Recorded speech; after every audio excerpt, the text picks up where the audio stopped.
everybody, Jane from the Granite Theater. We're hoping that you are well this holiday season. We have a challenge for you. Part of art is interpreting things in new and different ways. This week, you'll see 'Twas the Night Before Christmas performed 2 different ways.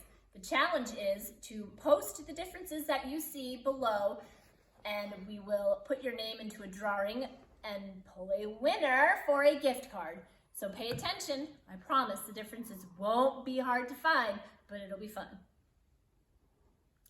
'Twas the night before Christmas, and all through the house, not a creature was stirring. Not a creature was stirring. Mom was trying to do stuff for the World Wide Web. Thank you. Sorry, y'all. Not a creature was stirring, not even a mouse. The stockings were hung by the chimney with care, in hopes that St. Nicholas soon would be there. The children were nestled, all snug in their beds, while visions of sugar-covered pralines danced in their heads. Pa in his kerchief and I in my cap had just settled down for a long winter's nap, when out on the lawn there arose such a clatter that I sprang from my bed to see what was the matter. Away to the window I flew like a flash, and I tore open the shutter and I threw up the sash.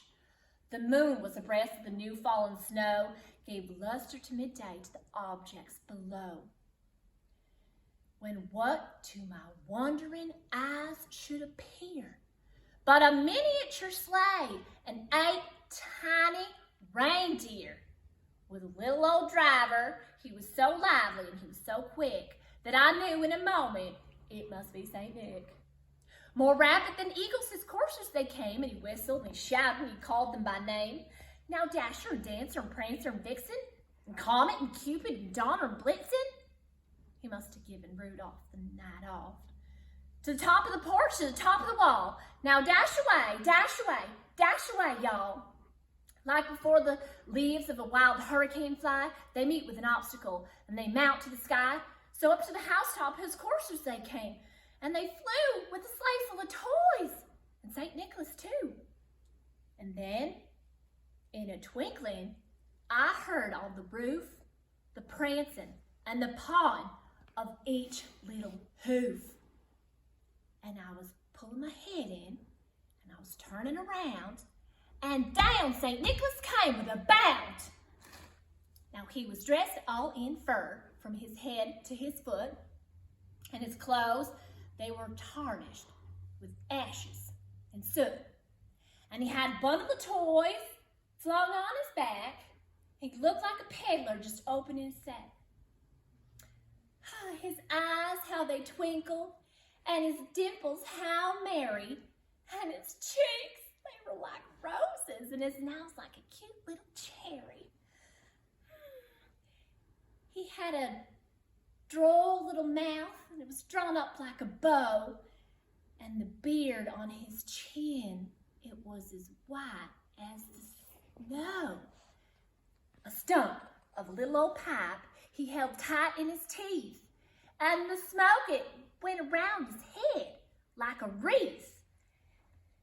He had a broad face and a little round belly that shook when he laughed like a bowl full of jelly.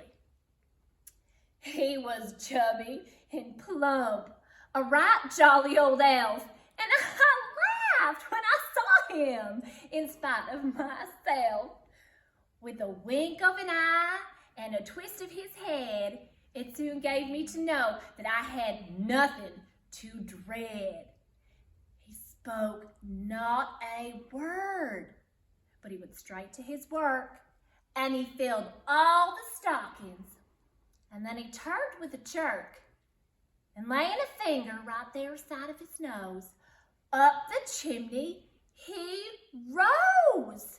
He sprang to his sleigh, and to his team he gave a whistle, and away they all flew like the down of a thistle.